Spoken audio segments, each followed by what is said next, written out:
Do you know your AI image can actually speak in any accent? Yes, American, British, Nigerian, even Indian. All you have to do is upload your image, add your script, choose the accent you want, and boom, your image starts talking like a real person. AI is getting scary good.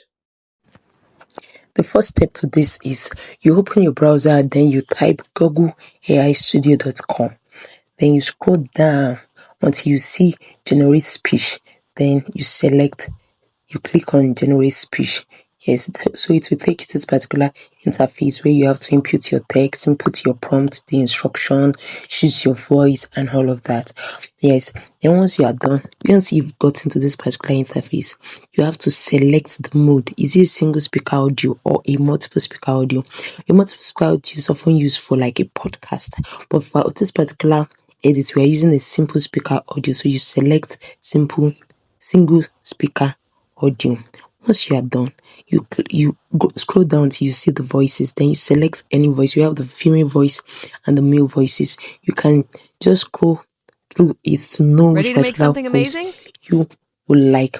We have the Korea, we have the leather, What we have sparks the your female interest? voice, you have the male voice. Just select anyone you prefer. You can What listen kind of to them to know masterpiece are we how aiming for? they actually sound. Yes. So once you are done selecting the voice, you come to this particular place where you will see your style instruction. This is where the real magic happens. Yes. You instruct it on how to sound, which accent. If you want a Nigerian accent, if you want an Indian accent or a British accent, just instruct it on what you want.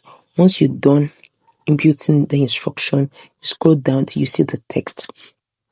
So you can either copy and paste your text here, or you just write in your text. You can either copy and paste your text or just input your text directly. If you've watched this video up to this point and you've not subscribed, do it, click on that subscribe button to subscribe so that whenever I drop videos like this, you'll be the first to be notified. Yeah. Yes. Once you are done, you scroll down till you see this run control. Then you click on run, click on it, then you allow it to Content process. creation is about Takes just few consistency. seconds. Then you click on this three arrow, then you download onto your phone. That's all.